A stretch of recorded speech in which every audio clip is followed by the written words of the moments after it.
آج دیکھیں، آج پرچار کی ٹیم کے ساتھ میں غلام مصطفیٰ جنجوعہ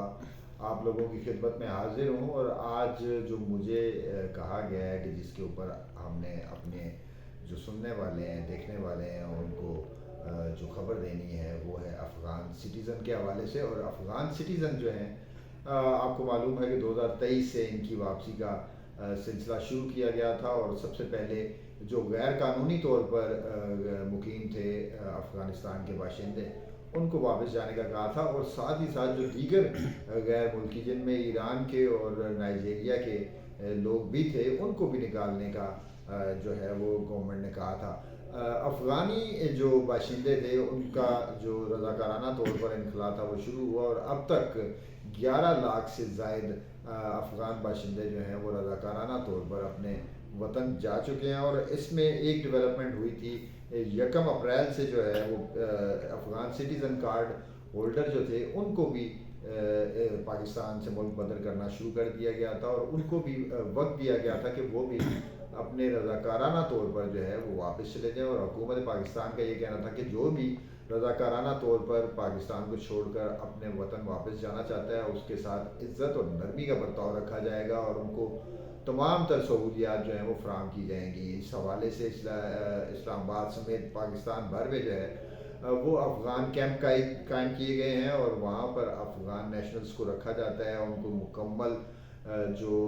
ہیلتھ کی فیسلٹیز ہیں وہاں پر دی جاتی ہیں، ان کی جو شناخت ہے اس کی جانچ پڑتال کی جاتی ہے، اور اس کے بعد ان کو لنڈی کوتل اور طورخم بارڈر کے پاس جو کیمپس بنائے گئے ہیں وہاں منتقل کیا جاتا ہے، اور اس کے بعد فرداً ان کا پروسیس مکمل کرنے کے بعد جو ہے ان کو ان کے وطن واپس روانہ کر دیا جاتا ہے۔ ابھی میں آپ کو بتاؤں کہ 1 اپریل سے جو ہے اب تک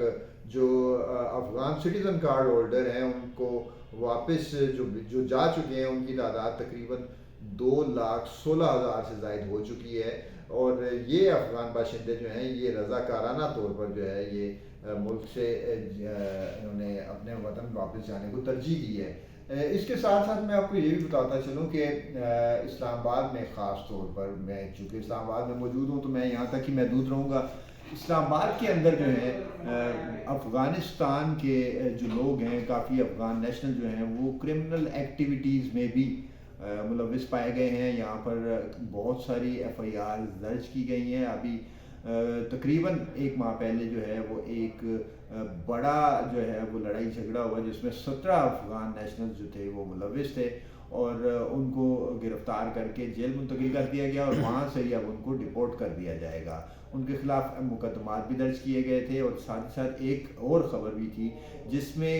تقریباً 24 افغان نیشنل جو تھے وہ ایک چائنیز کال سینٹر کے اندر کام کر رہے تھے، اور ان کی بھی اسلام آباد کے پوسٹ سیکٹر جو کہ F10 ہے وہاں پر ان کا لڑائی جھگڑا ہوا، اور انہوں نے جو پاکستانی نیشنل ہیں ان کو زد و کوب کیا، ان کو زخمی کیا، اور اس کے بعد پولیس حرکت میں آئی اور ان کو بھی گرفتار کر کے ان پہ مقدمہ درج کیا گیا، اور ان کو بھی جیل بھیجا گیا، اور وہاں سے اب ان کو ڈپورٹ کر دیا جائے گا۔ اس میں آپ کو ایک جو بڑی خبر ہے وہ بھی دیتا چلوں یہاں پر، کیونکہ افغان سٹیزنز کی بات ہو رہی ہے، نیشنلز کی بات ہو رہی ہے، تو پاکستان میں اور خاص طور پر راولپنڈی اسلام آباد میں ایک افغان نیشنل ولی جان جو ہے وہ یہاں پر بدمعاش ہے، اور وہ یہاں پر مختلف زمینوں پر قبضے بھی کیے ہوئے ہیں، اور اس کے اوپر راولپنڈی اسلام آباد میں بہت سے مقدمات درج ہیں۔ وزارت داخلہ نے جو ہے اس پر فیصلہ کیا ہے کہ اب اس کو ڈپورٹ کیا جائے گا، اور اس کی جو فیملی ہے اس کو